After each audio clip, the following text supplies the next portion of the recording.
Well, welcome back. Before we dive into the end of this campaign, I want to talk a bit about the lore, where the lore comes from and originated. And it really goes back to a series of old adventures which were released at conventions and then later republished. And it all starts with Against the Giants, an adventure set in the world of Greyhawk, not Forgotten Realms, which is the world. Forgotten Realms is the world that the Neverwinter MMO takes place in, and where Neverwinter, the city, is based. But in the world of Greyhawk, giants come out of the hills around Sterich and they attack the city, and you are hired to go figure out what it is that's happened. And this really is one of the kind of classic ways that adventures happened back in the olden days, revealing wheels within wheels. So you find that these hill giants that attacked, well, they're not the only giants out there. In fact, there's frost giants, and there's stone giants, and there's fire giants and cloud giants. And so you work through this whole adventure, adventuring on all these different giant steadings, and you find eventually clues at the bottom of the fire giants and in the underground layer of the fire giants. You find that there is a drow involved, and you're like, what? How can this be? And following the notes that you find, you head off into the Underdark to figure out what it is that has happened. And, the original adventure sort of has a really cheesy cover like this, and it's 22 pages long. And then there was a revised version, which grossed it out to 37. And in this adventure, Descent into the Depths of the Earth, you head towards that enigma of what is it that's happening? Why did the Drow cause this attack through the giants? Why are they manipulating the giants? What's taking place? And this adventure is kind of a very free-form adventure, but it forms a lot of the initial impressions that folks have around the Drow. And here you can see art of how they were depicted. There are things that are good and bad about how they were depicted back then. A lot of problems that have been addressed, as I've talked about in this series of videos. But it's really a classic experience going through. You can see, all kinds of subterranean caverns and finding things like giant slugs, which we've seen in the Neverwinter game. And you can look over here and you can see a number of things that have appeared in our game, right? So it's all very iconic experiences. There are belays, there are drow, there are rust monsters, there are purple worms, there are beholders, there are what else is on this list that we've found?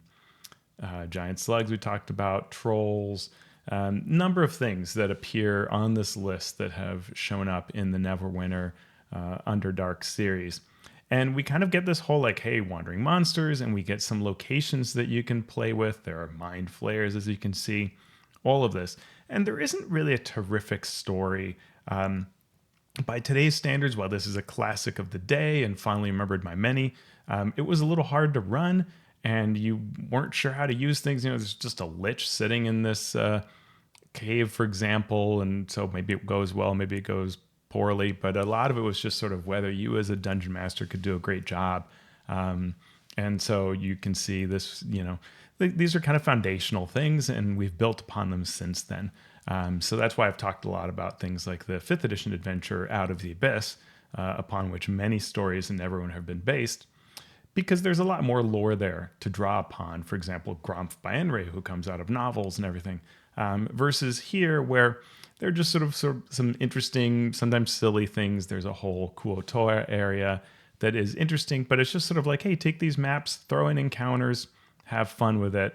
Eventually you get to this Kuotoa lair, and then you champion on into the Underdark, and you end up at the Vault of the Drow. And the Vault of the Drow is another classic experience that lends itself to how we now look at the city of like Menzoberranzan, right? And the things that R.A. Salvatore took when he wrote about the Drow cities, of course, was involved a lot of folks looking at these old creations, this art, famous art by Errol Otis. I think this is a Clavdra with her cool tentacle whip. And just a giant area underground. This is half the map, and this is a fungi forest, and you kind of meander through all these areas, and there are different explanations as to what all these different places are in this Drow city. This is not Menzoberranzan, but it's that kind of concept of, having different high and low areas and stalagmites and stalactites and a lot of magic and really interesting things. And at the end of this whole story, what you end up finding is that, hey, this is all about Lolth. So that is a very familiar piece there, this being about Lolth. As before, all kinds of classic creatures you can find that we have talked about. And there are a few areas. There's a succubus. There are all kinds of things. And some very classic old black and white art. And you know, again, it's a really fun, this whole D1 to 2 and D3 Vault of the Drow all eventually leads us to an area known as the Demon Web Pits and going up against Lolth. And we will cover that in greater detail later. But we're going to go back here to Neverwinter. So you see there the Neverwinter map. We, as I said in one of the early videos, are somewhere under here. Where exactly is hard to tell. And this map has not always made sense when translated into the Neverwinter world. Yeah, so we're gonna do a couple things. We're gonna talk about we're gonna show you the last heroic encounters that take place in the city of Menzoberranzan. Because those are sort of fun, you know, revisiting classic foes. And we're also going to look at how the campaign ends, and then we'll look at the final trial, which is kind of tangentially related to the story. Hey, look at this. As luck would have it, we have the Incursion is taking place here with a group doing some heroic encounters. Incursion is pretty interesting. So the idea is we come in and we have to help the rebels take the fight to what is kind of like the Temple of Lolth in here. It's sort of a big area. I'm not sure if this is a temple or it's supposed to be a marketplace, but it is quite difficult. These Driders especially will hit super hard. But what we want to do is at a phase, we have to mark these Drow supplies for the for our sappers to kind of target it. Which is really hard because you've got these guys running after you who want to like beat you up. And so you've got to do that really fast. So I've got 7 of 8. I'm doing a pretty good job of it thanks to like a power. So I managed to mark a bunch of those for the group. And then it's back to taking down foes. And there are a lot of foes in this heroic encounter, this big heroic encounter.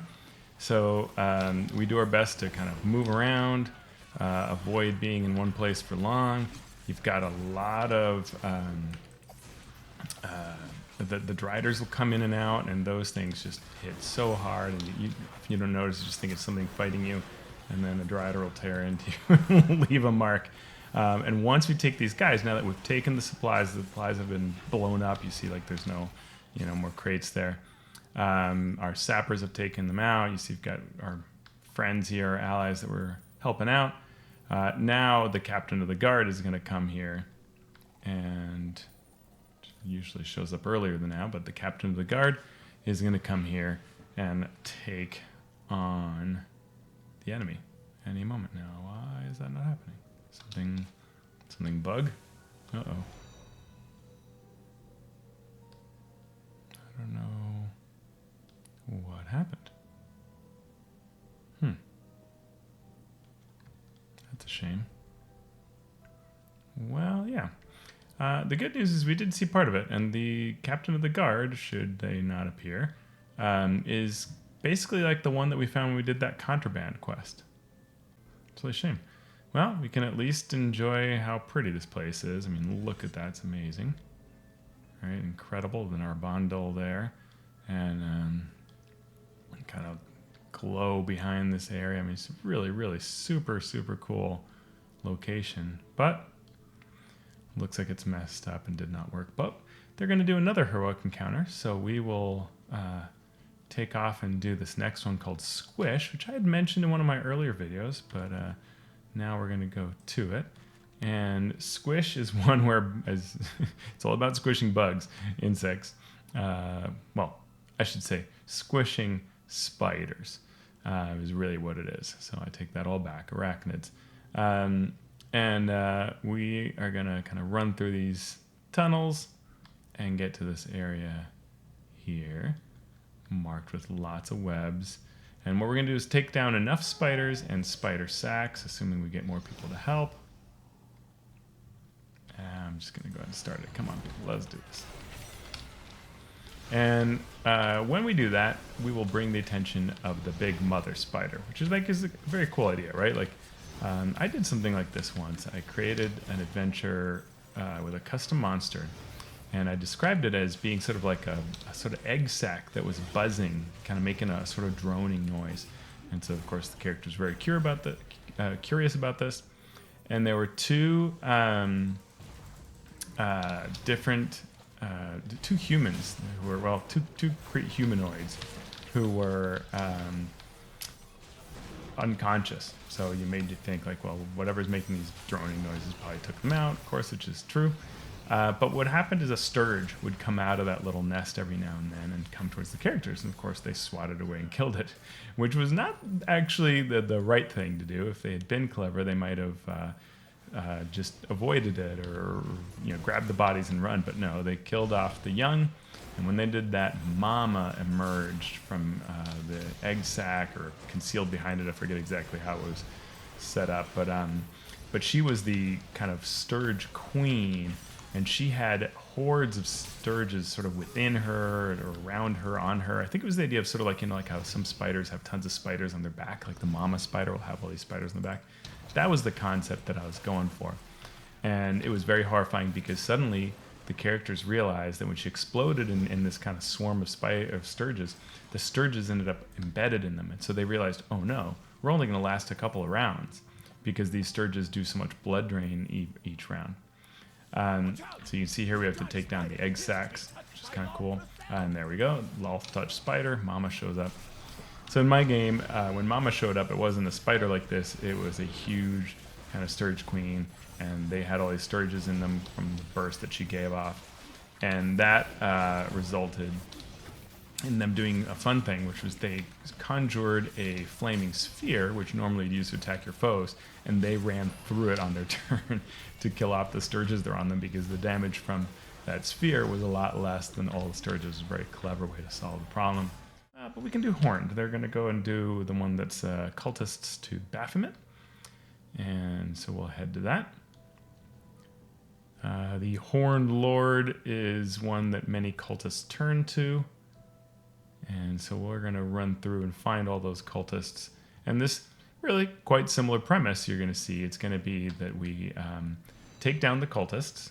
When all the cultists are gone, that conjures this sort of aspect of Baphomet who will take us on. So not a very different premise in terms of the mechanics of it, the concept of it. What's fun about this guy is, and I might let him just chuck me around because it's quite funny, when Baphomet shows up, he can knock you so far that you go flying into the claw rift. It's really kind of worth seeing. I might just trigger it on purpose. So stay tuned for that. But I like this. The cultists are here. They're individually not too bad, but if you get enough of them together, they do have some kind of neat spell-like effects that they do that can be pretty damaging, like these things. And so you want to not take on too many of them unless you have a large group, which we do have a pretty large group here, so it's not a big problem. But I've had situations where these cultists are sort of surprisingly strong. So here we go. Face my herald, you fools, says the Herald of Baphomet. This is the thing. I'm facing the wrong way though. Darn. I'll have to face towards the claw rift. Let's see if they don't kill him too fast. Let's see if he can do it again. So he does a cool charge attack. And he might die before I get to do this. Let's see, he might get to do it one more time. This is a little attack. I think it'll be the next one. If he lives, he's going to chuck me into the claw rift, I think. Let's see. Okay, he got some health back. There we go. Watch this. Into the claw rift, and I've been killed. I mean, I think that's really awesome. That is, I mean, the first time that happened, it really quite surprised me. They defeated him, so I succeeded, but I thought that was really fun. So now we're going to do another heroic encounter, which I think they've just started, which is the Threads of Power. And in this one, it's again cultists who are summoning and creating rifts. So it directly ties into sort of the future storyline pieces you'll see. But there are these rifts here you can see. Oop, it's apparently just me. I thought there'd be a lot more people. Oh, here we go.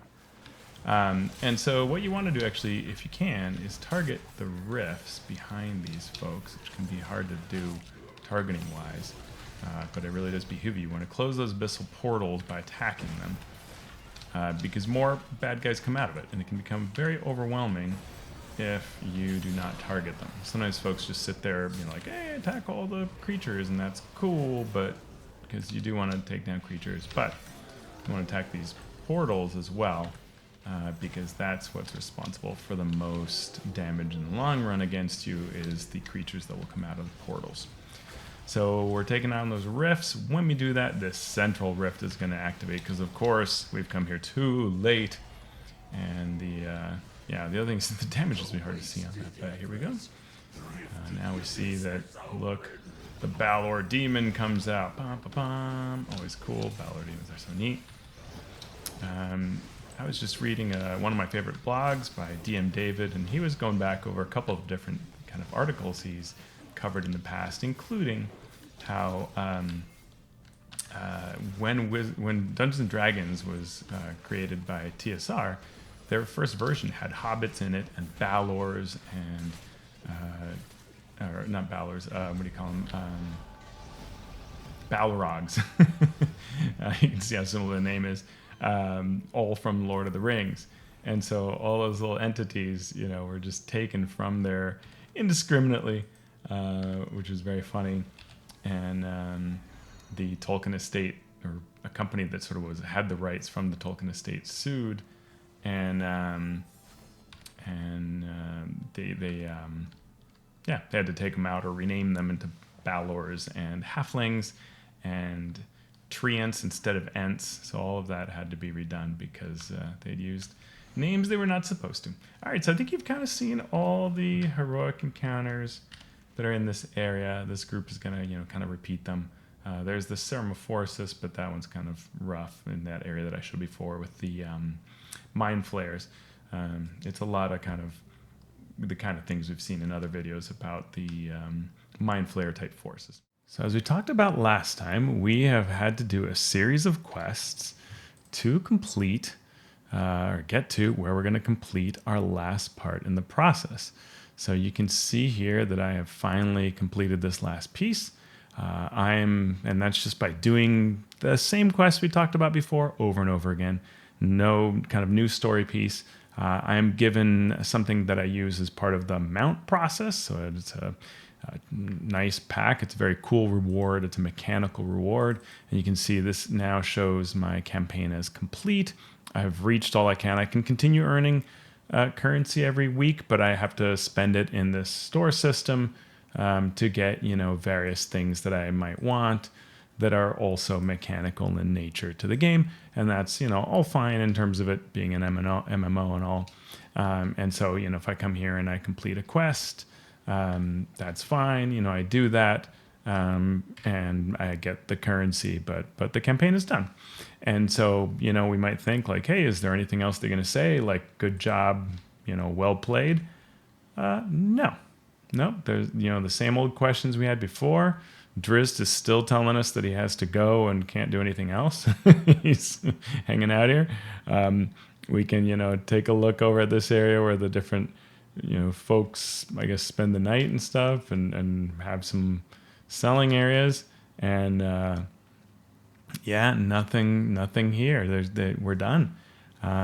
We really are done. Well, sort of done. There is one last piece, and that is that I talked in a previous video about how you can get the artifact, the Eye of Odrin, which we actually recover, but you can get it as not just the story get, but the actual your character gets it.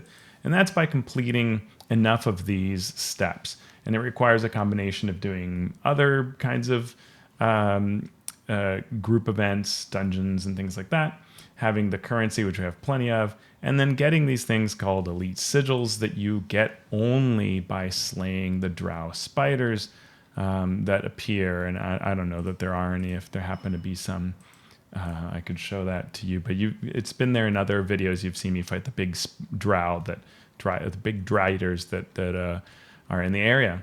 So this is really it. We have finished the campaign, and much like the first campaign, and I'll bring up the map again here, when we went to North Dark Reaches, you may recall, there was sort of a second part of the campaign. We'd really kind of ended the corruption, and then it was, hey, you get these weapons, which we earned after a bunch of different quests and additional pieces. Here, this campaign was a little simpler.